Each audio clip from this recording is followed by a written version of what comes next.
بسم اللہ الرحمن الرحیم الحمد للہ رب العالمین الصلاة والسلام علی محمد وعلی آلہ واصحابہ واہل بیتہ اجمعین۔ سبحان اللہ۔ حاضرین محترم اور اس مجلس میں شریک ہونے والے تمامی حاضرین اور حاضرات، خواتین و حضرات،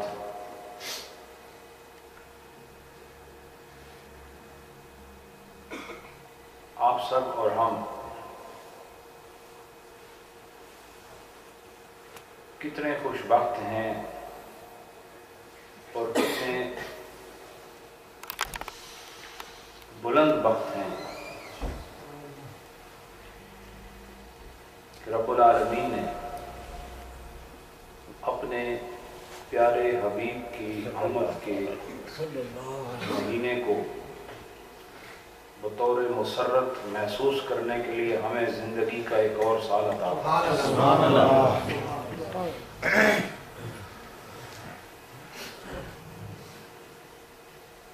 یہ وہ مہینہ ہے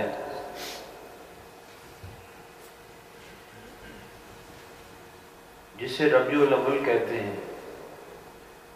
محبت والے اس مہینے کے چاند کے نظر آنے کے ساتھ ہی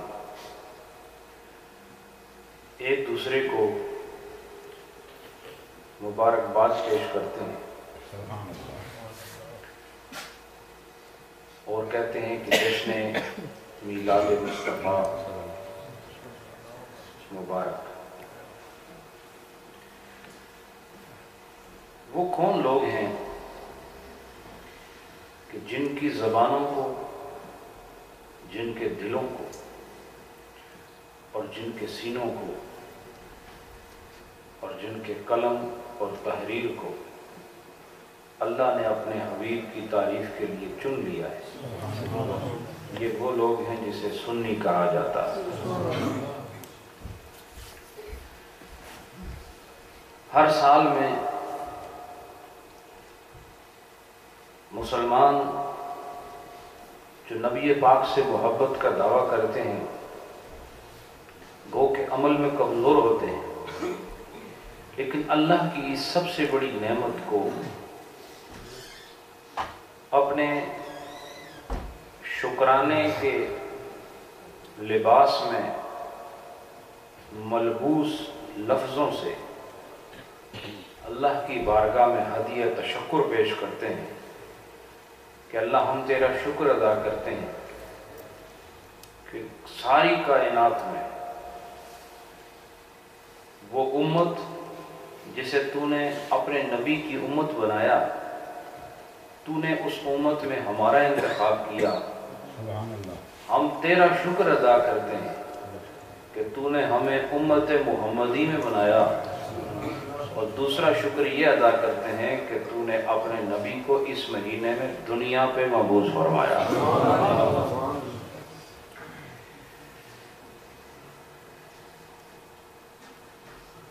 ولادت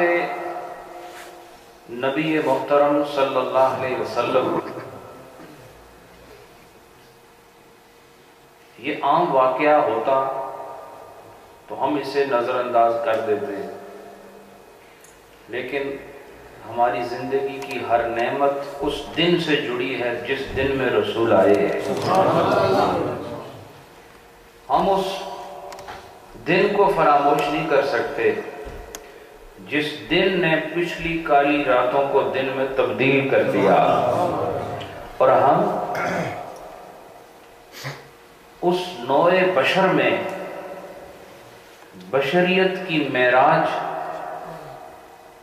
اور بشریت کی اعلیٰ تصویر، جبکہ اس کی پہلی تصویر آدم علیہ السلام کی صورت میں بن چکی تھی، لیکن وہ اس کی پہلی تصویر تھی، اور اس کی سب سے اکمل تفسیر، اس کی سب سے افضل تصویر اور اس کی سب سے پیاری تعبیر جب شکل انسانی میں آئی تو محمد کا چہرہ نظر آیا۔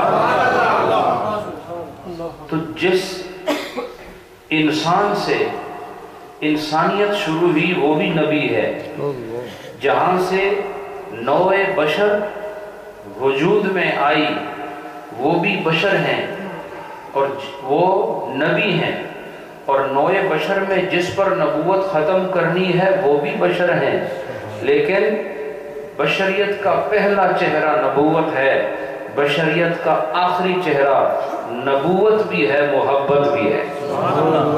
اور پہلے چہرے نے یہ بتایا کہ کوئی آنے والا ہے، اس چہرے کی رونق جب دوسرے جسم میں منتقل ہوئی، اس دوسرے جسم نے بھی یہ نہیں کہا کہ مجھ پر ہی اعتماد کرو، اس نے بھی یہی کہا آگے کوئی آنے والا ہے۔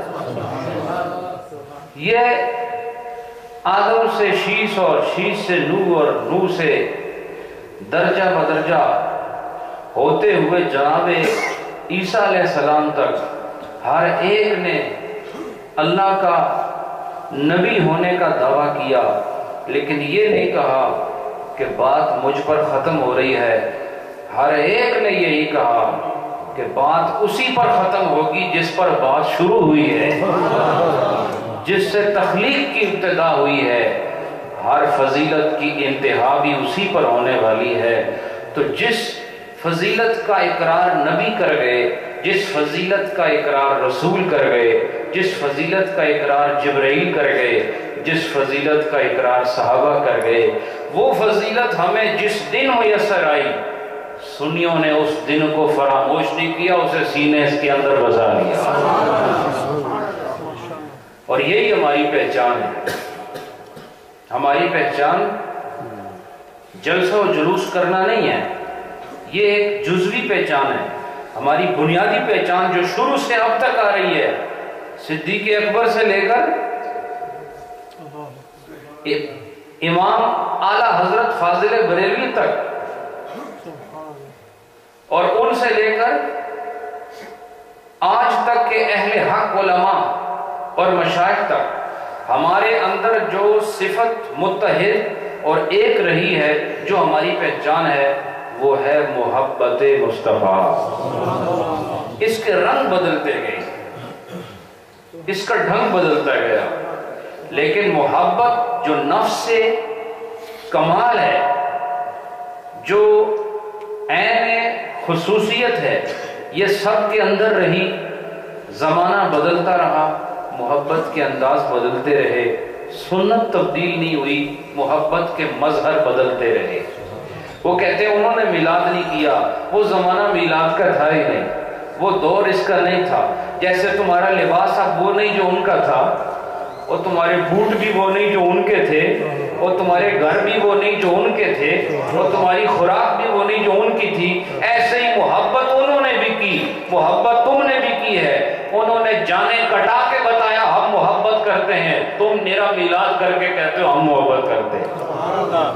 محبت تو سب کرتے ہیں، جتنا محبت زیادہ ہوتی ہے اتنا اظہار زیادہ ہوتا ہے۔ اور دیکھو کسی کی محبت میں جان دے دینا یہ انتہا ہے۔ کیا ہے؟ انہوں نے ایک اشارہ ابرو پر، نبی پاک کے ایک ادنی اشارے پر انہوں نے اپنے آپ کو میدان کارزار میں گرا دیا۔ یہ محبت نہ ہوتی تو رسول کی بات کون سنتا؟ وہ کون ہے جو اپنی بیوی کو بیوہ کرنا چاہے، اپنی اولاد کو یتیم بنانا چاہے؟ وہ کون ہے جو چاہے کہ میرے ماں باپ بوڑھے میرا جنازہ اٹھا کے سوئے قبرستان چلیں؟ کوئی یہ جرت نہیں کرتا، لیکن جب محبت جوان ہو تو یہ سارے کام آسان ہو جاتے ہیں، چونکہ ان کی محبت اتنی اعلیٰ تھی، ان کا اظہار بھی اتنا اعلیٰ تھا۔ ہم محبت میں اس معیار کے نہیں، اس لیے ہمارے اظہار بھی ہمارے منصب کے مطابق ہیں، ہم کو ان کی شان بیان کر دیتے ہیں، تھوڑا سا پیدل چل کے ان کے نام کے نعرے لگا دیتے ہیں۔ یہ حق کے مصطفیٰ ان سے ادا نہیں ہوتا، جان بھی کٹا دو تب بھی حق ادا نہیں ہوتا،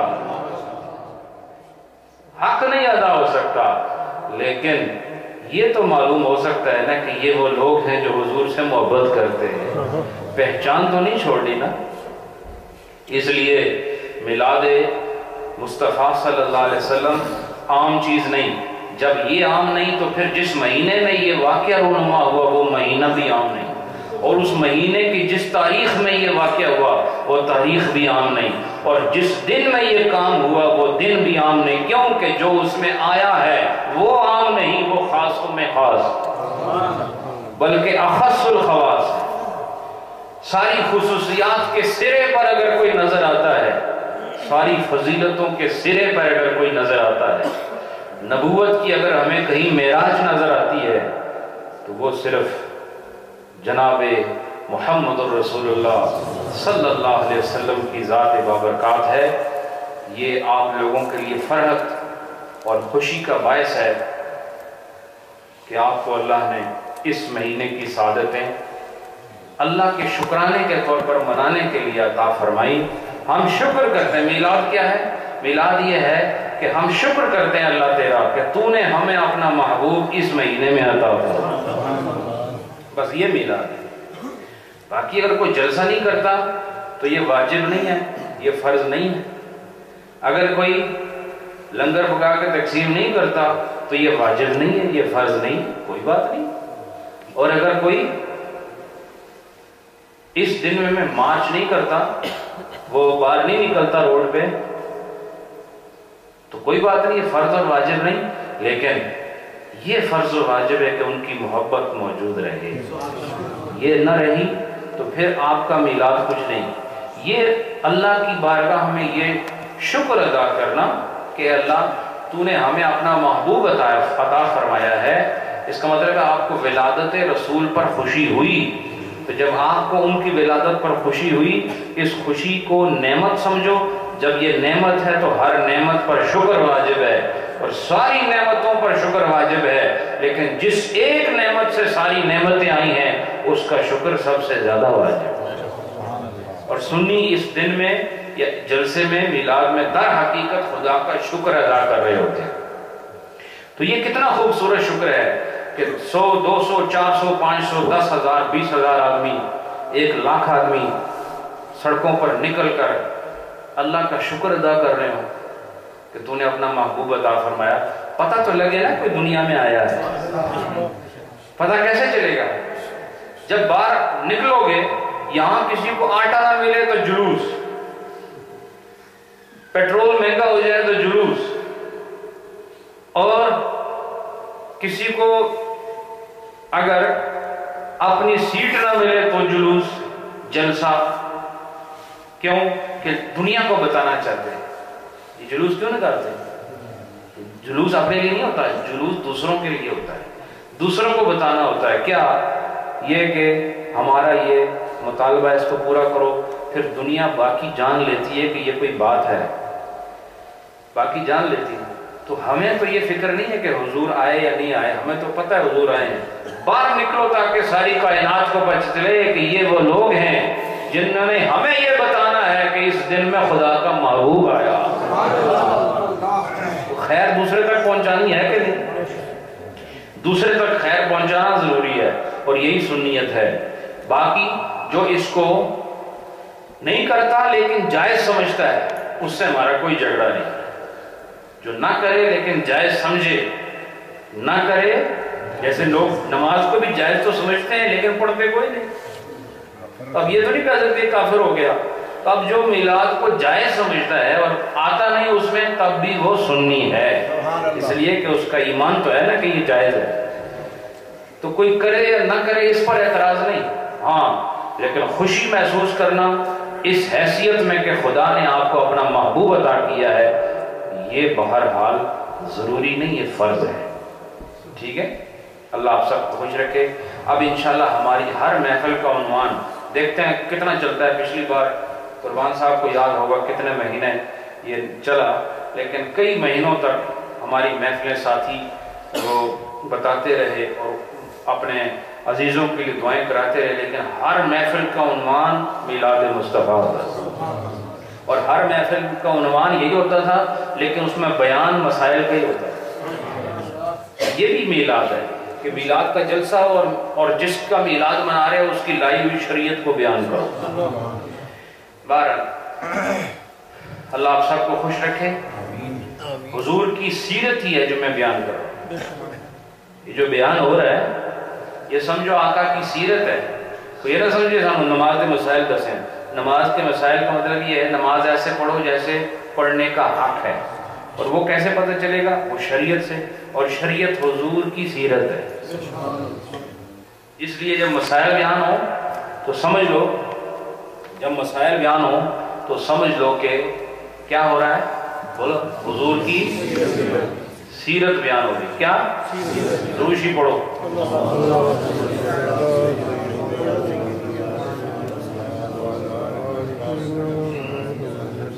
ماشاءاللہ. آپ کو یاد ہے کہ ہمارا کون سا موضوع چل رہا تھا؟ جی، سجدہ سہو. صاحب کا مطلب بھولنا ہوتا ہے، تو آپ بھی بھولنے والوں میں صحیح ہیں. 2-4 بندے ہی بولے ہیں. آپ سب کو سجدہ سہو کرنے کی ضرورت ہے کیونکہ آپ جو بھولے جو ہوئے ہیں. سجدہ سہو، اس پر میں نے آپ کو چند مسائل پچھلی مجلس میں بتائے تھے. آج سماعت فرمائے مزید. وَمِنْهَا تَعْيِينُ الْقِرَاءَةِ فِي الْأُولَيَيْنِ. اب یہ بتا رہے ہیں کہ جن چیزوں سے سجدہ سہو واجب ہو جاتا ہے ان کا بیان چل رہا ہے. انہوں نے بتایا اس میں سے ایک چیز ہے پہلی 2 رکعتوں میں قرات کا معین کرنا. پہلی 2 رکعتوں میں قرات کا معین کرنا. دیکھو جب ہم 4 فرض پڑھتے ہیں ظہر کی، جب ہم ظہر کی کہ 4 فرض پڑھتے ہیں تو پہلی 2 رکعتوں میں سورہ فاتحہ پڑھتے ہو نا، پھر دوسری میں آخری جو 2 ہیں ان میں سورہ فاتحہ پڑھتے ہو، لیکن کوئی سورت ساتھ پڑھتے ہو؟ نہیں. اصل میں قرآن پاک کا پڑھنا، قرآن کی کسی بھی آیت کا پڑھ لینا، یہ واجب ہے کہ یہ پہلی 2 رکعتوں کے اندر پڑھا گیا ہو. مثلا جس نے پہلی 2 رکعتوں میں کچھ بھی نہیں پڑھا، پہلی 2 رکعتوں میں کچھ بھی نہیں پڑھا، وہ کھڑا رہا تھوڑی دیر اور پھر رکوع میں چلا گیا، پھر دوسری بھی ایسے پڑھی. اب کیا کیا اس نے؟ ابھی تک نماز فاسد نہیں ہوئی. کیوں؟ کہ آگے 2 رکعتیں رہتی ہیں. ان 2 رکعتوں میں بھی اگر اس نے سورہ فاتحہ اور سورت پڑھ لی تو اس کا وہ فرض ادا ہو جائے گا. لیکن پہلی 2 رکعتوں میں قرات کا معین کرنا یعنی خاص کرنا یہ واجب ہے. یعنی پہلی 2 رکعتوں میں سورہ فاتحہ پڑھو، سورہ فاتحہ کے بعد سورت پڑھو، یہ واجب ہے. کیا ہے؟ واجب. یہ واجب ہے. کیا واجب ہے؟ کہ ان کو پہلی 2 رکعتوں میں پڑھو. لیکن اگر کسی نے پہلی 2 میں نہیں بلکہ آخری 2 میں پڑھا اور پہلی 2 میں نہیں پڑھا تو اس نے کیا کیا؟ جو معین چیز ہے اس کو معین نہیں رکھا، غیر معین کر دیا. کیسے؟ کہ وہ پہلی 2 رکعتوں کے لیے خاص تھا، اس نے آخری 2 رکعتوں میں پڑھ لیا تو اس نے قرات کا فرض تو ادا کر لیا لیکن یہ غیر مقام پر ادا ہوا، اس لیے اب اس کو سجدہ سہو کرنا پڑے گا. سمجھ آئی؟ مثلا آپ نے پڑھا سورہ فاتحہ پڑھی الحمدللہ رب العالمین اتنا پڑھ کے، یا یہ بھی نہیں پڑھی، کچھ بھی نہیں پڑھا، کھڑے ہوئے، پھر دوسری رکعت میں بھی کھڑے ہوئے. کھڑا ہونا بھی فرض ہے نا. نماز میں کھڑا ہونا کیا ہے؟ تھوڑی دیر کے لیے ہی کھڑا ہونا. بالکل ایسے ہاتھ باندھے اور ہاتھ باندھتے ہی تھوڑی دیر بعد رکوع میں چلے گئے، آپ کا جو کھڑے ہونے کا فرض ہے وہ ادا ہو گیا. کون سا فرض رہ گیا؟ قرات والا. کون سا فرض رہ گیا؟ قرات والا. یہ اگر وہ آخری 2 رکعتوں میں بھی پڑھ لے تو فرض ادا ہو جائے گا لیکن واجب رہ جائے گا. واجب کیا؟ کہ یہ ہونا چاہیے تھا پہلی 2 رکعتوں. اس لیے کیا ہوگا؟ نماز کی انتہا پر سجدہ سہو ہوگا. وَمِنْهَا، اور اسی میں سے دیگر مسائل کیا ہیں؟ رعایت الترتیب فی فعل مکرر،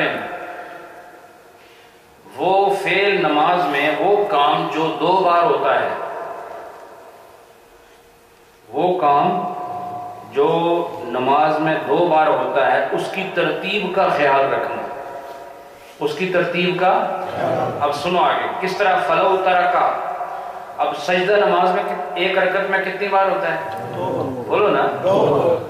تو یہ دو ایک رکعت میں دو ہے نا. تو اگر آپ نے ایک رکعت میں ایک کیا اور ایک چھوڑ دیا تو اب ترتیب خراب ہو گئی.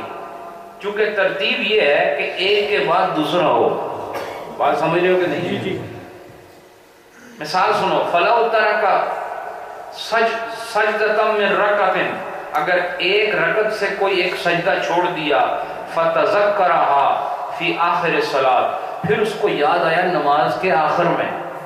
مثلا پہلی رکعت میں اس نے ایک سجدہ چھوڑا, اس کو یاد نہیں رہا, ایک سجدہ چھوڑا پہلی رکعت میں, اس کے بعد دوسری پڑھی, پھر تیسری پڑھی, پھر چوتھی پڑھی. چوتھی میں جب بیٹھا ہوا تھا نا تحیات میں فتذکرھا, پھر اس کو یاد آیا. کیا یاد آیا؟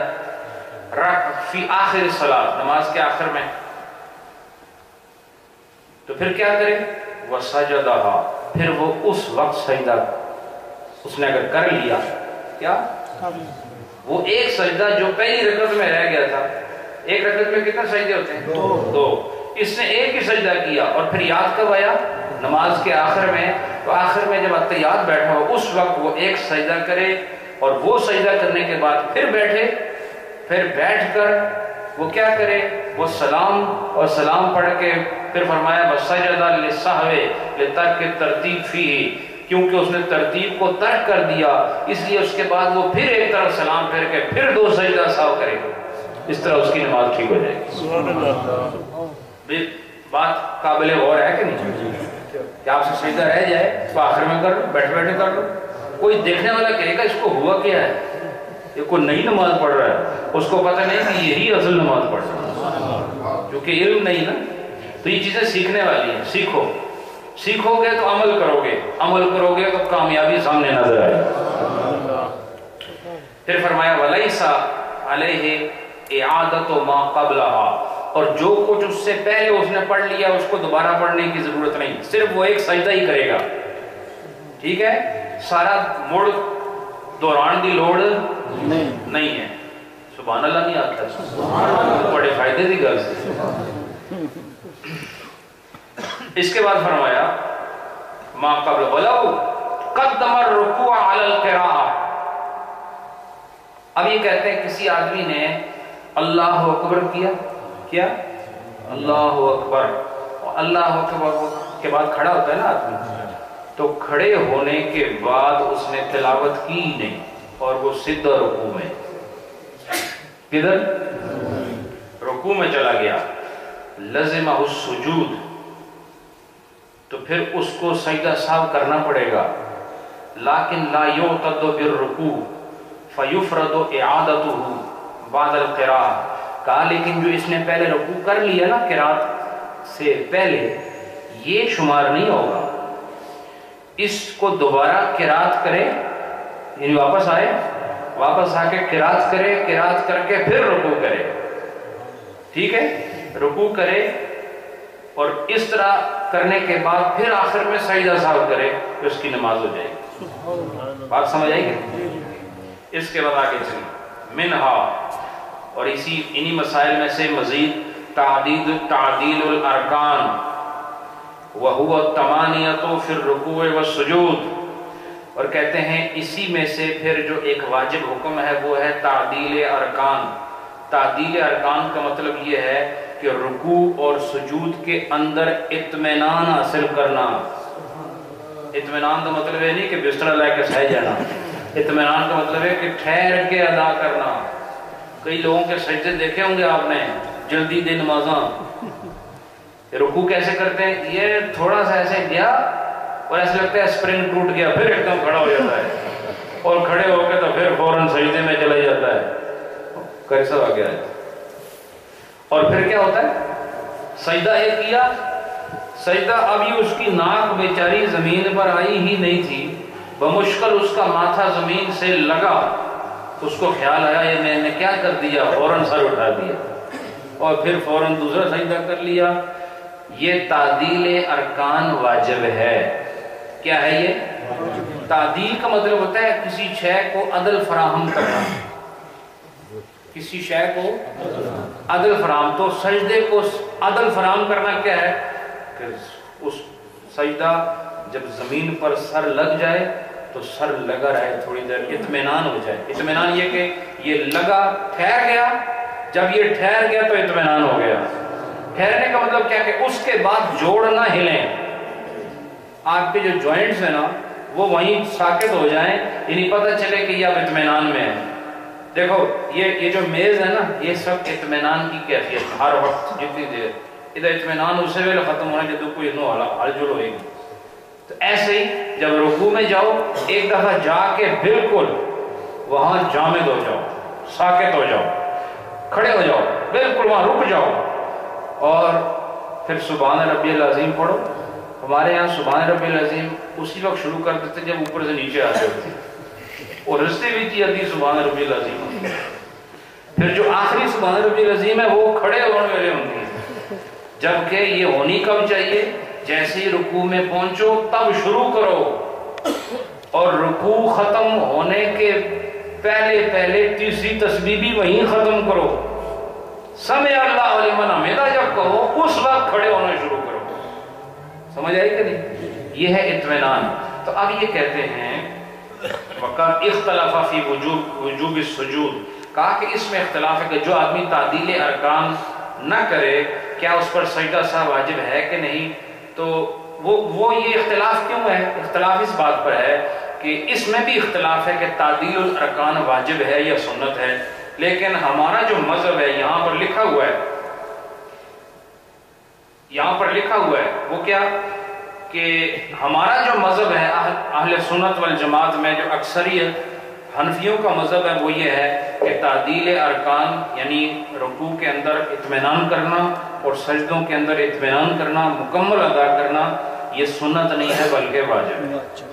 چند لوگوں نے اس کو سنت کہا ہے، لیکن کس کی بات پر فتویٰ ہے؟ وہ جنہوں نے کہا کہ یہ واجب ہے.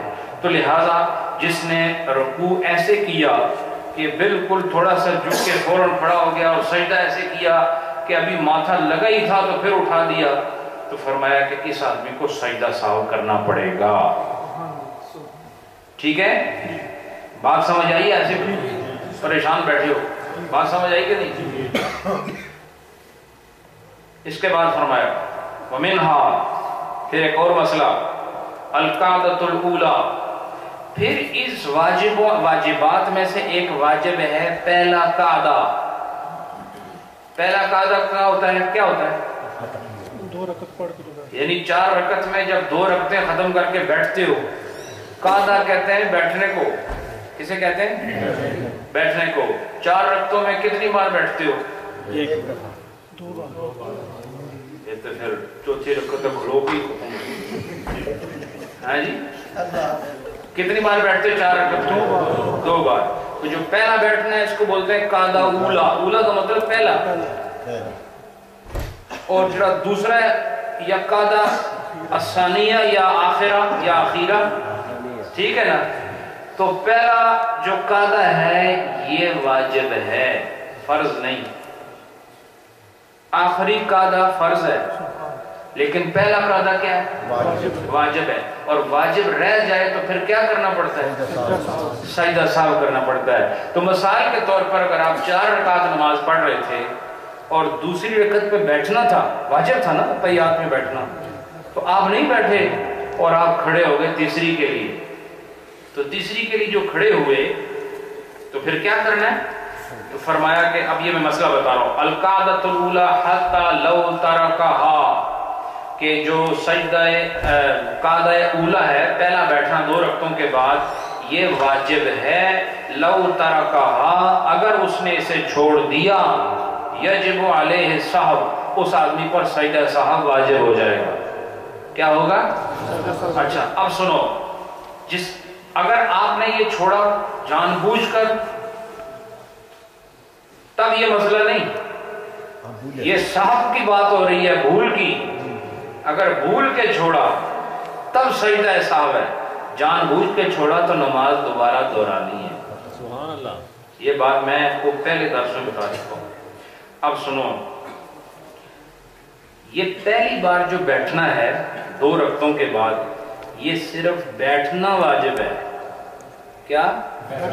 یہ بیٹھنا الگ واجب ہے، پھر اس کے اندر التحیات پوری پڑھنا یہ پھر ایک اور واجب ہے. یعنی بیٹھنا بھی عبادت ہے،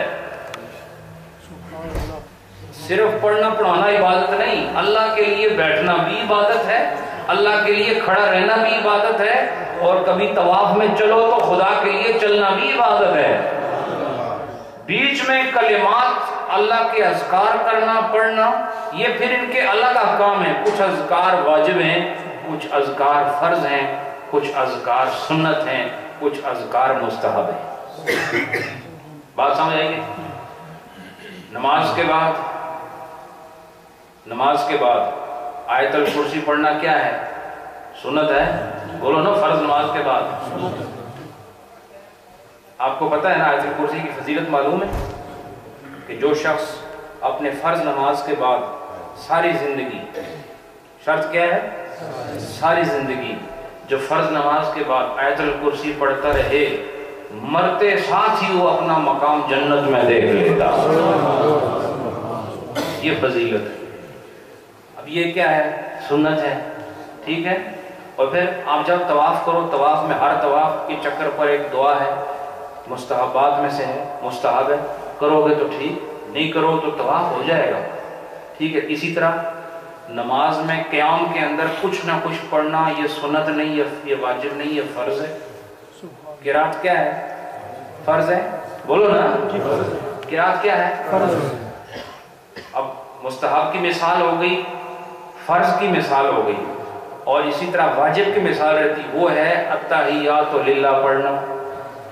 وہ بیٹھنے کی حالت میں التحیات کا پڑھنا یہ الگ واجب ہے، بیٹھنا الگ واجب ہے. جب تم نماز پڑھ رہے ہوتے ہو تو بیٹھنے کا الگ ثواب ہوتا ہے، پڑھنے کا الگ ثواب ہوتا ہے، کھڑے ہونے کا الگ ثواب ہوتا ہے، پھر اس میں جو پڑھتے ہو اس کا الگ ثواب ہوتا ہے.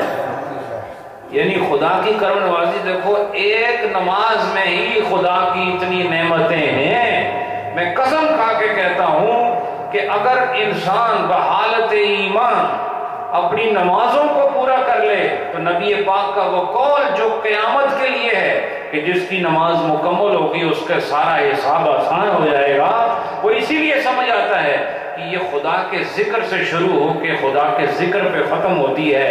ہر حرکت عبادت ہے، اور ہر لفظ عبادت ہے، ہر صیغہ عبادت ہے، ہر جنبش عبادت ہے، ہر سکوت عبادت ہے، اور ہر جھکنا اور کھڑے ہونا یہ سب عبادت ہے. تو عبادت ہی عبادت. اس لیے جس نے صحیح نماز پوری کر لی اس کا حشر آسان ہو جائے گا. اسی لیے انتخاب کیا کہ کم از کم نماز کے مسائل آپ کو بتا دوں. اور آج کے بعد جب نماز پڑھو تو جب ہاتھ باندھے ہوں تو یہ نہ سوچا کرو میں صرف کھلوتا ہے. نہیں، تسی کھلوتے ہو کہ ہاتھ اتنے بدے ہیں، تو ہاتھ بڑھنے کا الگ ثواب ہے. پھر ہاتھ باندھنے کا طریقہ ہے وہ میں پیچھے بتا چکا ہوں کہ 3 انگلیاں یہ آپ کے اس رسٹ پر ہوں، اور آپ کی جو سب سے چھوٹی انگلی اور آپ کا جو تھمب ہے یہ اراؤنڈ یور رسٹ ہو. ایسے ایک ہلکا بناؤ. تو جس نے 3 انگلیاں یہاں رکھ لی اور پھر ہلکا بنا کے ان 2 انگلیوں سے اپنے کلائی کو پکڑ لیا، اس کا الگ ثواب ہے. اور جس نے ایسا کر لیا، پھر جس نے نگاہوں کو سجدے کی جگہ رکھا، یہ کچھ نہیں کر رہا، صرف اس نے آنکھ کو ادھر ادھر نہیں ہونے دیا، جائے سجدہ پہ رکھا، آنکھ ادھر ہے، ثواب ادھر سے نیچے آ رہا. اور دیکھو پھر جب سبحان اللہم پڑھتا ہے، سبحانک اللہم میں جتنے صیغے آتے ہیں ہر ایک کا اپنا ثواب ہے، ہر ایک کا اپنا اجر. یعنی ایک ایسی، میں اگر اس موضوع پر شروع ہو جاؤں تو شاید کئی دن لگ جائیں. میں اگر صرف اس عنوان کو اس تناظر میں شروع کروں، لیکن چونکہ یہ میرا موضوع نہیں، صرف یہ باتیں اس لیے کر رہا ہوں تاکہ آپ کے من میں نماز کی محبت پیدا ہو. نماز کو پڑھو، بعد میں محبت پیدا کرو اس سے. یہ ایسی خالص چیز ہے جو آپ کو خدا کے ذکر سے غافل نہیں ہونے دیتی. اس کے بعد ومنها التشہد.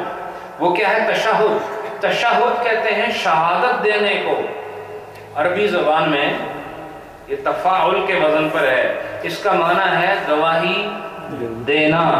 اور وہ کیسے ہوتا ہے کہ اصل میں جب آپ کرتے ہیں التحیات للہ والصلوات، یہ آخر میں ختم کس پر ہوتا ہے؟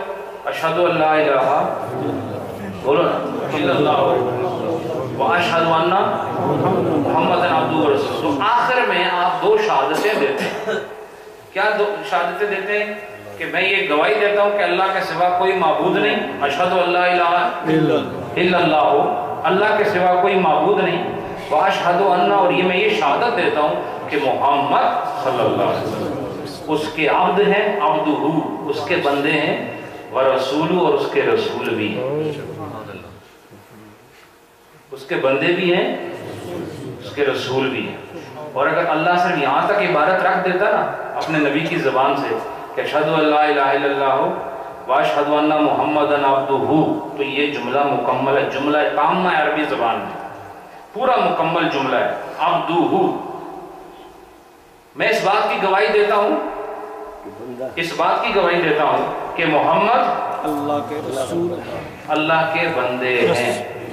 ورسولو کہنے کی ضرورت ہی نہیں تھی، چونکہ یہاں جملہ عربی کا مکمل ہو رہا ہے.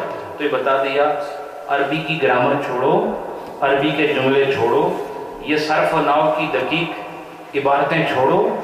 یہ تمہیں یہ بتانا مقصود ہے کہ صرف عبدہ تک رکھتے تو تم کہتے یہ ہم بھی عبد ہیں وہ بھی عبد ہیں، لیکن رسول کی شرط ساتھ لگا کے ساری کائنات سے ان کو ممتاز کر دیا کہ تم صرف عبد ہو، وہ عبد بھی ہیں رسول بھی ہیں. تو جو عبد اور رسول ہو اس جیسا کون ہو سکتا ہے؟ یہ جو دو شہادتیں دیتے ہوں اس لیے اس کو تشہد کہتے ہیں. کیا کہتے ہیں؟ بولتے نہیں آپ.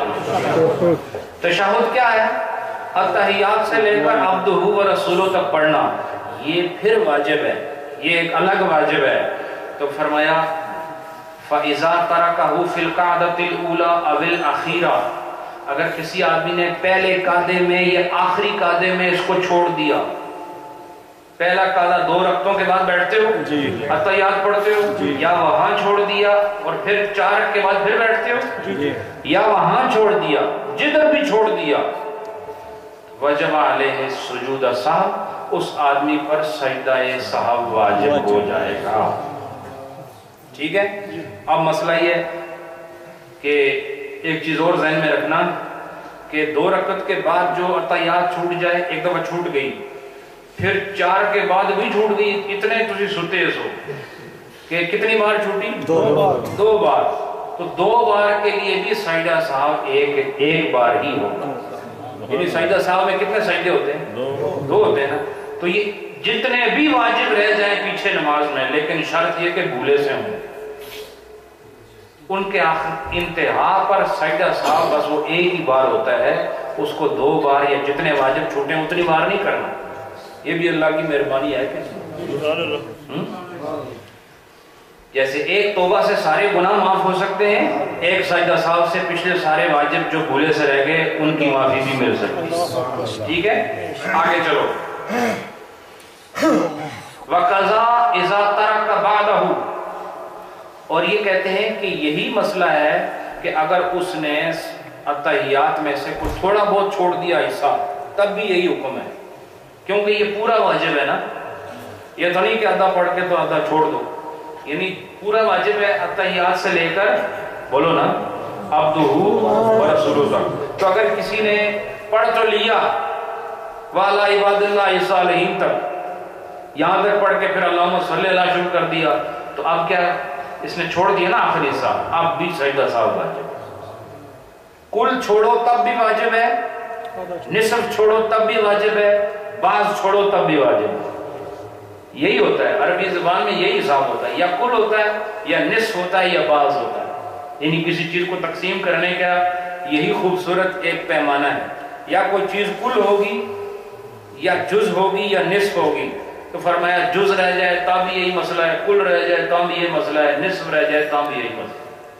سمجھ آئی؟ اس کے بعد فرمایا سواء کان فی الفرض او النفل، اور یہ مسئلہ برابر ہے فرضوں اور نفلوں میں. نفلوں میں رہ جائے تب بھی یہی مسئلہ ہے تحیات، فرضوں میں رہ جائے تب بھی یہی ہے، سنت میں ہو تب بھی یہی ہے، واجب وتر میں ہو ماشاءاللہ تب بھی یہی ہے. تک مسئلہ تو انہوں بھی آندہ ہے. اس کے بعد وَلَوْ قَرَأَ التَّشَهُّدَ فِي الْقِيَامِ، اگر کسی آدمی نے قیام کی حالت میں اتحیات پڑھنا شروع کر دی، بھولا ہوا ہے، مطلب وہ اتنا بھولا ہوا ہے بیچارہ کہ اس کو یہ لگ رہا ہے کہ میں بیٹھا ہوں. یعنی ایسے بھلکڑ بھی ہوتے ہیں کہ کھڑے، یہ کوئی ایسی تعجب خیز بات نہیں ہے، میرے ساتھ بھی ہو سکتا ہے، آپ کے ساتھ بھی ہو سکتا ہے میرے ساتھ کئی بار ہوا کہ آدمی کھڑے کھڑے کیا پڑھے تحیات للہ. اب اس کا مسئلہ ذرا باریک ہے، اس کو غور سے سننا، کیونکہ میں تھوڑے کو پوچھاں گا، کسے کو بھی پوچھ سکنا، اور جنہوں پوچھاں گا انہوں کھڑا کروں گا.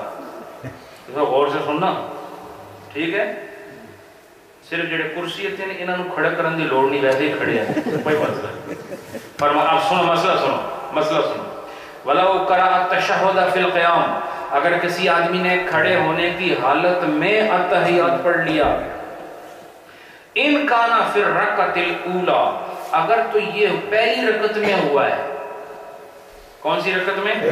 پہلی رکعت میں. لا یلزمہ شیء، تو پھر اس پر سجدہ سہو واجب نہیں ہے. پہلی رکعت میں ہوا تو واجب نہیں، بالکل نیا مسئلہ ہے سب کے لیے، جو نماز پڑھتے ہیں ان کے لیے بھی، جو پڑھاتے ہیں ان کے لیے بھی. سنو اگر پہلی رکعت میں یہ ہوا، اس نے سورہ فاتحہ نہیں پڑھی بلکہ کیا پڑھ رہے ہو؟ اتحیات پڑھ رہے، اس میں بعد میں سورہ فاتحہ پڑھتا ہے، تو فرمایا لا یلزمہ شیء، اس پر کوئی سجدہ سہو نہیں. وَإِنْ كَانَ فِي الرَّكْعَةِ الثَّانِيَةِ، ہاں اگر دوسری رکعت میں اس نے ایسا کیا، اختلف المشائخ فیہ، اس میں پھر اہل علم جو مشائخ ہیں انہوں نے اختلاف کیا ہے. وَالصَّحِيحُ أَنَّهُ لَا يَجِبُ، تو وہ کہتے ہیں لیکن صحیح مسئلہ یہی ہے کہ پہلی رکعت ہو یا دوسری رکعت ہو، دونوں میں اگر اس نے سورہ فاتحہ کی جگہ کیا پڑھا؟ اتحیات پڑھا، اور بعد میں سورہ فاتحہ پڑھی. ایک سورہ فاتحہ چھوڑی نہیں ہے، یہ مطلب نہیں کہ اس نے سورہ فاتحہ کو چھوڑ کے اس کی جگہ یہ پڑھا، نہیں، بلکہ اس نے قیام کی حالت میں اتحیات شروع کر دی. تو دونوں رکعتوں میں چاہے پہلی ہو یا دوسری ہو، اتحیات اگر اس نے شروع کی، جہاں یاد آئے اس کو چھوڑ کے سورہ فاتحہ پڑھے، پھر سورت میں لائے، کوئی سجدہ سہو کی ضرورت نہیں. ٹھیک ہے. اب سنو مسئلہ آگے. وَلَوْ تَشَهَّدَ فِي قِيَامِهِ قَبْلَ قِرَاءَةِ الْفَاتِحَةِ، اب مسئلہ اصل آیا. دو چیزیں، اگر تو اس نے یہ تشہد سورہ فاتحہ پڑھنے سے پہلے پڑھا، دیکھو دو صورتیں ہوں گی، یا سورہ فاتحہ سے پہلے پڑھے گا یا سورہ فاتحہ کے بعد پڑھے گا. اب وہ دونوں صورتیں بتا رہے ہیں اور یہی ٹیکنیکل مسئلہ ہے اور آپ سے پوچھنا ہے ابھی. ٹھیک ہے، اور سے سننا. وَلَوْ تَشَهَّدَ، پھر عبارت پڑھ رہا ہوں. وَلَوْ تَشَهَّدَ فِي قِيَامِهِ، کسی آدمی نے اپنے قیام کے اندر تشہد پڑھا، قبل قراءۃ الفاتحہ، فاتحہ شریف پڑھنے سے پہلے. فاتحہ شریف کیا ہوتی ہے؟ جڑے امام صاحب تھوڑے گھر ہی جانتے ہیں، یہی ہوندی ہے نا؟ ماشاءاللہ تانوں تے بہت کچھ آمد ہے. کیا ہے؟ سورہ فاتحہ پڑھنا، یہی فاتحہ ہوتی ہے. ٹھیک ہے. تو فرمایا فلا سہو علیہ، جس آدمی نے الحمد شریف سے پہلے، چلو فاتحہ نہیں کہتا، الحمد شریف سے پہلے اتحیات پڑھا، پہلی رکعت اور دوسری رکعت، تو یہ کہتے ہیں فلا سہو علیہ، اس پر کوئی سجدہ سہو نہیں. مسئلہ سن لیا آپ؟ سورہ فاتحہ سے پہلے کیا پڑھا؟ اتحیات، اس پر سجدہ سہو نہیں ہے. وَبَعْدَهَا، لیکن اگر سورہ فاتحہ تو اس نے پڑھی صحیح، سورہ فاتحہ کے بعد کیا پڑھنا تھا؟ وہی جو صرف تمہیں آمدہ ہے، وہ کیا ہے؟ قل ہو اللہ، اور تو تمہیں آمدہ نہیں، تو قل ہو اللہ پڑھا اس نے. اب پڑھنا کیا چاہیے؟ قل ہو اللہ، لیکن قل ہو اللہ نہیں پڑھا اس نے کیا پڑھا؟ اتحیات للہ والصلوات. اب مسئلے دو ہو گئے، ایک مسئلہ یہ ہے کہ سورہ فاتحہ سے پہلے پڑھا، ایک مسئلہ یہ ہے کہ سورہ فاتحہ کے بعد پڑھا. تو میں آپ کو بتاتا ہوں، عبارت بعد میں پڑھوں گا، مسئلہ پہلے بتا دیتا ہوں. مسئلہ یہ ہے کہ سورہ فاتحہ سے پہلے اگر آپ نے اتحیات پڑھا تو تو سجدہ صاحب نہیں ہے، لیکن اگر سورہ فاتحہ کے بعد اتحیات پڑھا تو سجدہ صاحب ہے۔ سمجھ آ گئی؟ مسئلہ سمجھ آ گیا نا؟ ابھی میں آپ سے پوچھوں گا، اب چونکہ عبادت پڑھنے دو مجھے، ٹھیک ہے؟ کسی کا بھی نمبر آ سکتا ہے۔ سورہ فاتحہ سے پہلے پڑھا تو سجدہ صاحب نہیں ہے، اور سورہ فاتحہ کے بعد اتحیات پڑھی تو سجدہ صاحب ہے نا؟ اب آپ کو مسئلہ یاد ہو گیا ہے، مجھے پتا ہے، مجھے پوچھنے کی ضرورت نہیں، کیونکہ میں تو ڈرا سب کو پتا ہے کہ یہ مسئلہ کیا ہے۔ اب میں آپ کو اس کی عبارت سناتا ہوں کہ یہ وجہ کیا ہے کہ سورہ فاتحہ تو پہلے پڑھو تو سجدہ صاحب دی لوڑ نہیں، تو سورہ فاتحہ تو بعد پڑھو سجدہ صاحب دی لوڑ ہے۔ وجہ کیا ہے؟ وجہ بھی پتہ، یہی تو ہماری شریعت کا کمال ہے کہ یہ حکم بھی دیتا ہے، حکمت بھی بتاتا ہے، اور حکمت اگر کہیں نظر نہ آئے تو وہ ہماری اپنی حکمتوں کی کمی کی وجہ سے ہوتا ہے۔ خدا ذات حکیم ہے اور فعل الحکیم لا یخلو عن الحکمہ، اور حکیم کا کام جو ہے وہ حکمت سے خالی نہیں ہوا کرتا۔ خدا حکیم ہے نا، اس کا کوئی حکم حکمت سے خالی نہیں۔ اب دیکھو فرمایا وَهُوَ الْأَصَحُ، اور یہی صحیح قول ہے۔ فرمایا لِأَنَّ بَعْدَ الْفَاتِحَةِ مَحَلُّ قِرَاءَةِ السُّورَةِ، وہ یہ کہتے ہیں وجہ یہ ہے کہ سورہ فاتحہ کے بعد جس چیز کا محل ہے نا، محل کہتے ہیں جگہ، یعنی سورہ فاتحہ کے بعد جس چیز کی جگہ آتی ہے نا، وہ کیا ہے؟ وہ ہے فرمایا قراءۃ السورہ، وہ ہے سورت کا تلاوت کرنا۔ کیا ہے؟ یعنی سورہ فاتحہ کے بعد محل کسے کہتے ہیں؟ رہنے کی جگہ کو محل کسے کہتے ہیں؟ یہ محل عربی زبان کا لفظ ہے نا، اسی سے آپ دیکھیں قرآن پاک میں آتا ہے لا اقسم بہذا البلد وانت حل، یہ حل اسی محل، اور یہ ایک ہی باب کے سیلے ہیں۔ حل کا مطلب ہوتا ہے رہنے والا، وانت حل بہذا البلد، اس کا شہر قسم، شہر مکہ کی قسم اللہ فرماتا ہے لا اقسم بہذا البلد، میں شہر مکہ کی قسم کھاتا ہوں۔ کیوں؟ وانت حل، وانت حل، اس لیے کہ بہذا البلد، آپ اس شہر میں رہتے ہیں۔ حل کا مطلب کیا ہوتا ہے؟ رہنے والا۔ تو حل کا مطلب رہنے والا، محل وہ جگہ جس میں حل رہتا ہے، یعنی جس میں حل ہو، حل کا مطلب رہنے والا، اور جس جگہ پر ہوتا ہے اس کو محل کہتے ہیں۔ اسی لیے آپ جو کہتے ہیں نا ہماری اردو فلاں آدمی کا گھر نہیں جی محل ہے، وہ جھوٹ بولتے ہیں، ہر آدمی کا محل ہوتا ہے۔ ابھی جس جگہ سے تسی بیٹھے ہوئے تو اڈا محل ہے، یہ اس وقت آپ کا محل ہے، اور جب گھر جاؤ گے تو آپ کا محل وہ 2 بیڈ روم ہے یا 10 بیڈ روم، وہ آپ کا محل ہی ہے۔ ٹھیک ہے نا؟ یہ عربی زبان کا لفظ ہے۔ اور یہ اچھا، اب یہ فرمایا کہ سورہ فاتحہ کے بعد قرات کا محل ہے، یعنی قرات کے رہنے کی جگہ کیا ہے؟ سورہ فاتحہ کے بعد، یعنی یہاں ہوتی ہی قرات ہے، کوئی اور چیز متصور نہیں۔ اس لیے جس نے کسی چیز کو اپنے محل سے ہٹایا اس کو سجدہ صاحب کرنا پڑے گا۔ کیا؟ اس کو سجدہ صاحب کرنا۔ اب سورہ فاتحہ سے پہلے تو انہوں نے کہا نہیں، سورہ فاتحہ سے پہلے سجدہ صاحب لازم کیوں نہیں تھا؟ فرمایا کہ فرمایا اس لیے اچھا وَقَبْلَهَا محل الثنا، کہا کہ سورہ فاتحہ اس سے پہلے بھی ایک محل ہے، اس کے بعد بھی ایک، بولو نا جس کو محل چاہیے وہ یہ ضرور بولو انشاءاللہ۔ تم صحیح نماز پڑھو، میں وعدہ کرتا ہوں خدا آپ کو جنت میں محل عطا فرمائے انشاءاللہ، اللہ کی بارگاہ میں کوئی کمی تو نہیں۔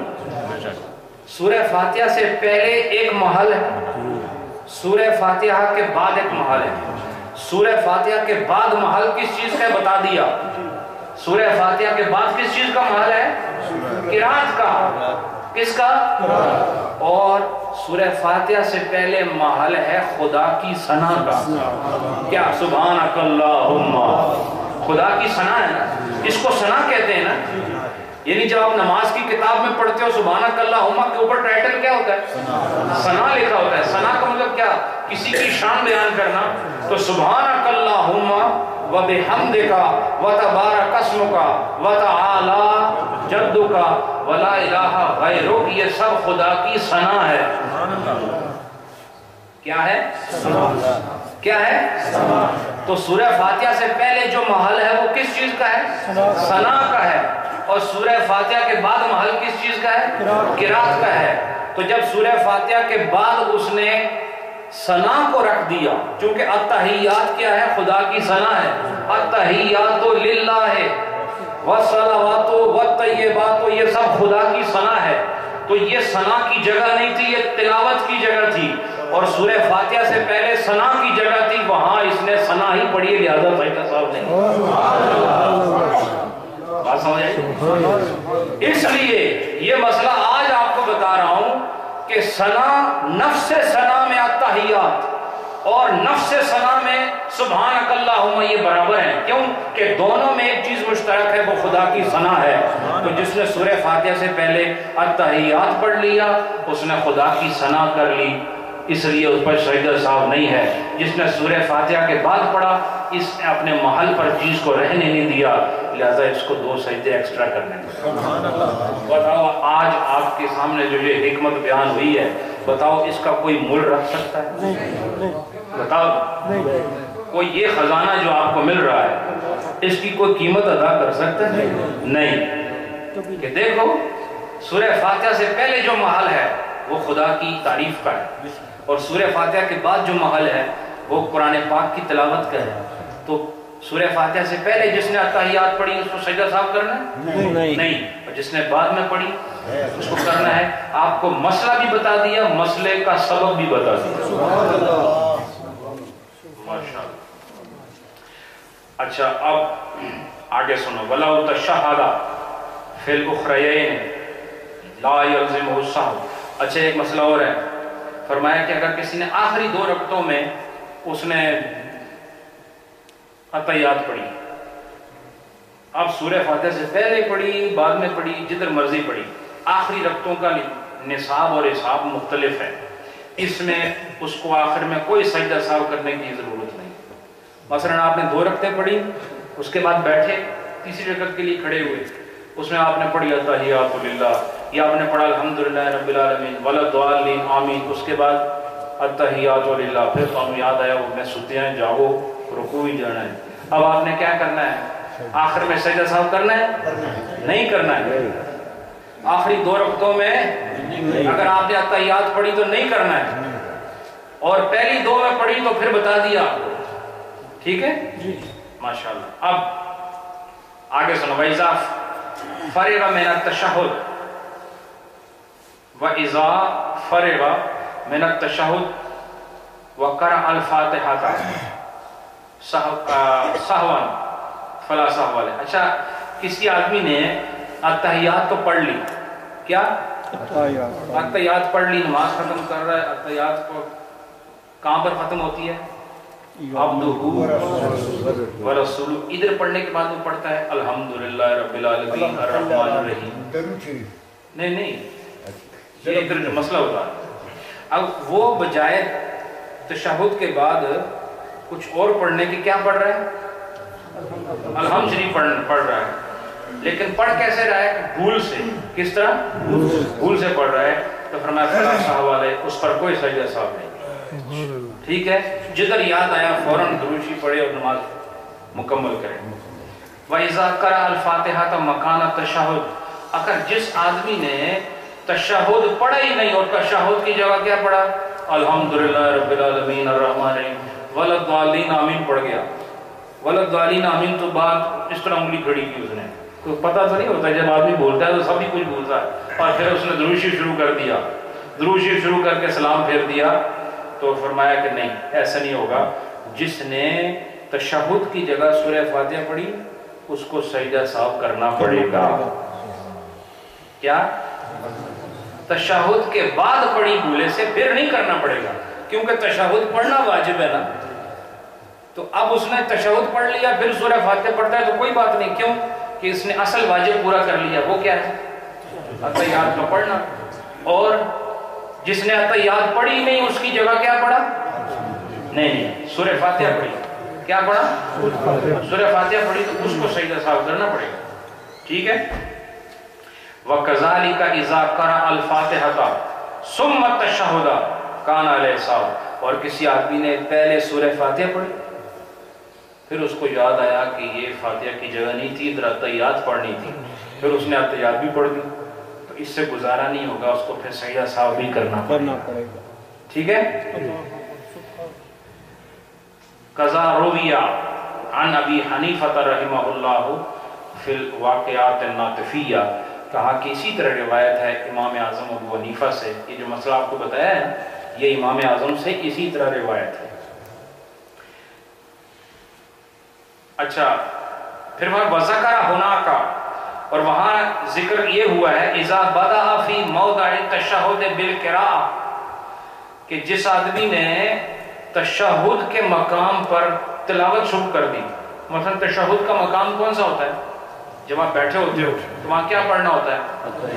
سارے بولو، اتحیات پڑھنی پڑتی ہے. لیکن اس نے کیا کیا؟ اتحیات کی جگہ پڑھنا شروع کیا قل هو اللہ احد، یا پڑھنا شروع کیا الحمدللہ رب العالمین، یا کوئی بھی قرآن کی آیت پڑھنا شروع کر دی. ثم تشہد، لیکن بعد میں اس کو یاد آیا، پھر اس نے کیا کیا؟ تشہد پڑھا. وہ کیا ہے؟ اتحیات. تشہد کیا ہوتا ہے؟ اتحیات. تو اس نے پہلے سورت پڑھی، سورت کے بعد اتحیات پڑھی. فعلیہ السہو، تو اس کو بھی سجدہ صاحب کرنا پڑے گا. کیا کرنا پڑے گا؟ وَلَوْ بَدَأَ بِالتَّشَهُدِ ثُمَّ بِالْقِرَاءَةِ فَلَا سَهْوَ عَلَيْهِ. لیکن جس نے پہلے تشہد پڑھ لیا اتحیات، بعد میں سورت پڑھی یا کوئی قرات کی قرآن پاک سے، فَلَا سَهْوَ عَلَيْهِ، تو اس پر کوئی سجدہ صاحب نہیں، اس پر کوئی سجدہ صاحب نہیں ہے. وَلَوْ قَرَأَ تَشَهُدَ قَائِمًا أَوْ رَاكِعًا أَوْ سَاجِدًا لَا سَهْوَ عَلَيْهِ.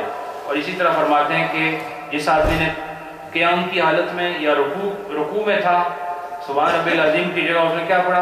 اتحیات للہ. ہے کوئی ایسے عاشق بھی ہوتے ہیں، کیا پڑھا اس نے رکوع میں؟ اتحیات للہ. پھر جو سجدے میں گیا ادھر کیا پڑھا؟ بولو نا، اتحیات پڑھا سجدے میں. اور قیام میں کیا پڑھا؟ اتحیات. اور رکوع میں کیا پڑھا؟ اتحیات. تو فرمایا اگر اس نے رکوع میں پڑھ دیا، قیام میں پڑھ دیا، سجدے میں پڑھ دیا، تب بھی اس کو سجدہ صاحب نہیں کرنا ہے. سجدہ صاحب نہیں کرنا. ہاں، اب کو قیام میں یہ نہ سوچے کہ تسی ہن تھوڑی دیر پہلے دسیا سی کہ سورہ فاتحہ تو پہلے تو سورہ فاتحہ تو بعد، وہ اور بات ہے. ویسے یعنی کسی نے یعنی ان شرائط کے علاوہ کھڑے ہونے کی حالت میں، جیسے ابھی بتایا تھا آپ کو کہ آخری 2 رکعتوں میں جس نے اتحیات پڑھ لی سورہ فاتحہ کے بعد یا پہلے یا کسی بھی وقت، تو اس کو سجدہ صاحب کرنا ہے؟ نہیں کرنا. رکوع میں پڑھی نہیں کرنا، سجدے میں پڑھی نہیں کرنا. اس کے بعد فرمایا وَلَوْ كَرَّرَ التَّشَهُدَ فِي الْقَعْدَةِ الْأُولَى فَعَلَيْهِ السَّهْوُ. اگر کسی آدمی نے پہلا قاعدہ کون سا ہوتا ہے؟ 4 رکعتوں کے بعد ہوتا ہے نا پہلا قاعدہ. ماشاءاللہ تو سب جاگ رہے ہو. پہلا قاعدہ کب ہوتا ہے؟ 2 رکعتوں کے بعد. 2 رکعتوں کے بعد اتحیات کتنی بار پڑھنی ہے؟ ایک بار نا. تو کسی نے اس کو 2 بار پڑھا. کتنی بار پڑھا؟ 2 بار. لیکن کون سے قاعدے میں؟ پہلے قاعدے میں. تو پھر اس کو سجدہ صاحب کرنا پڑے گا. جس نے اتحیات مثلا جب آدمی بھولتا ہے تو یہ نہ سوچو یہ کیسے ہو سکتا ہے 2 دفعہ پڑھے. بھولنے والے 4 بار بھی پڑھتے ہیں. ٹھیک ہے. تو اگر بھولے سے اس نے اتحیات کتنی بار پڑھی؟ 2 بار. اور قاعدہ کون سا ہے؟ پہلا. تو فرمایا فعلیہ السہو، اس آدمی کو سجدہ سہو ادا کرنا ہے. وَقَضَى لَوْ زَادَ عَلَى التَّشَهُدِ. اچھا یہ مسئلہ بھی سن لو، چونکہ تشہد کا مسئلہ چلو کم از کم ختم کریں. یہ کہتے ہیں کہ جس آدمی نے تشہد پر کوئی کلمات زیادہ کر دیے، کون سے قاعدے میں؟ پہلے میں. یعنی پہلا 4 رکعتیں پڑھنی ہے اور 2 پڑھ لیا آپ نے، اتحیات پڑھ رہے ہیں. اب اتحیات کے بعد آپ نے کچھ بڑھا دیا، اور اتحیات کے بعد کیا بڑھاتے ہو؟ ویسے عام طور پر دروشی ہوتا ہے. تو اگر بھول گئے آپ، اب یہ مسئلہ قابل غور ہے اور اکثر یہ ہیپن ہوتا ہے، ہو جاتا ہے. وہ کیا کہ الصلاۃ علی النبی صلی اللہ علیہ وسلم، کسی آدمی نے حضور پر درود شریف کے جو کلمات ہیں یہ پڑھا دیے تو پھر وعلیہ الفتویٰ، تو پھر اسی بات پر فتویٰ ہے کہ جس نے التحیات 2 بار پڑھے اس کو بھی سجدہ صاحب کرنا ہے، یا جس نے التحیات تو 1 بار پڑھا لیکن اس کے بعد حضور نبی پاک پر درود بھی پڑھ گیا پھر بھی اس کو سجدہ صاحب کرنا پڑے گا۔ کیا سجدہ صاحب کرنا پڑے گا؟ فرماتے ہیں وَاخْتَلَفُوا فِي قَدْرِ زیادہ، لیکن اس بات میں اختلاف ہے کہ التحیات کے بعد جو زیادتی ہوگی کلمات کی وہ کتنے کلمات ہوں گے جس پر سجدہ صاحب واجب ہوگا۔ یعنی مثال کے طور پر ایک آدمی نے پڑھا عبدہ ورسولہ، اب کیا کرنا چاہیے؟ اس کو کھڑا ہونا چاہیے نا تیسری رکعت کے لیے۔ 2 رکعت کے بعد التحیات ختم کی کن کلمات پر؟ عبدہ ورسولہ۔ اب اس کو کیا کرنا چاہیے؟ کھڑا ہونا چاہیے۔ وہ کھڑا نہیں ہوتا، وہ پڑھتا ہے اللہم صلی، اب صلی تک پڑھا ہے اس نے، کیا اس پر سجدہ صاحب ہے؟ اللہ تک پڑھا ہے، اس پہ سجدہ صاحب ہے۔ یہ کلمات کم ہیں زیادہ ہیں؟ کتنے ہونے چاہیے؟ کتنے کلمات کے بعد اس کو سجدہ صاحب کرنا ہے اور کتنے کلمات کے بعد نہیں کرنا، وہ یہ بتا رہے ہیں۔ فقال بعضهم، بعض اہل علم نے کہا یجب علیہ سجود سہو بقولہ، اس پر سجدہ صاحب واجب ہے اس کے اس قول سے اللہم صلی علی محمد، کہ جس نے یہاں تک پڑھا اللہم صلی علی محمد یعنی محمد تک پڑھا تو اس پر سجدہ صاحب ہے۔ اور فرمایا وقال بعضهم، اور بعض نے یہ کہا لا یجب علیہ حتی یقول وعلی آل محمد، اور بعض نے یہ کہا نہیں اللہم صلی علی محمد تک پڑھے تب بھی سجدہ صاحب نہیں ہے جب تک کہ وہ آل محمد تک نہ پڑھے، چونکہ کہاں تک ہے کلمات؟ اللہم صلی علی محمد وعلی آل محمد بھی ہے نا، تو بعض نے کہا کہ آل محمد تک پڑھے تب سجدہ صاحب ہے، اور بعض نے کہا نہیں محمد تک پڑھے تو سجدہ صاحب ہے۔ تو لیکن یہ فرماتے ہیں والاول اصح، لیکن پہلا قول زیادہ صحیح ہے۔ پہلا قول کیا ہے؟ محمد تک۔ پہلا قول کیا ہے؟ یعنی جس نے محمد تک پڑھ لیا التحیات کے بعد اس کو سجدہ صاحب کرنا پڑے گا۔ وَلَوْ كَرَّرَهُ فِي الْقَعْدَةِ الثَّانِيَةِ فَلَا سَهْوَ عَلَيْهِ، اب ہے وہ مسئلہ کہ یہ تو پہلے قاعدے کی بات ہے، کس کی؟ پہلے قاعدے کی بات ہے۔ دوسرے قاعدے میں جس نے التحیات 2 بار پڑھی اس کا مسئلہ کیا ہے؟ پہلے قاعدے میں جس نے 2 بار التحیات پڑھی اس کو کیا کرنا ہے آخر میں؟ ماشاءاللہ۔ اور جس نے آخری قاعدے میں 2 بار التحیات پڑھی اس پر سجدہ صاحب نہیں، اس پر سجدہ صاحب نہیں۔ اب سمجھ آ گئے؟ یہ اہم مسئلہ ہے۔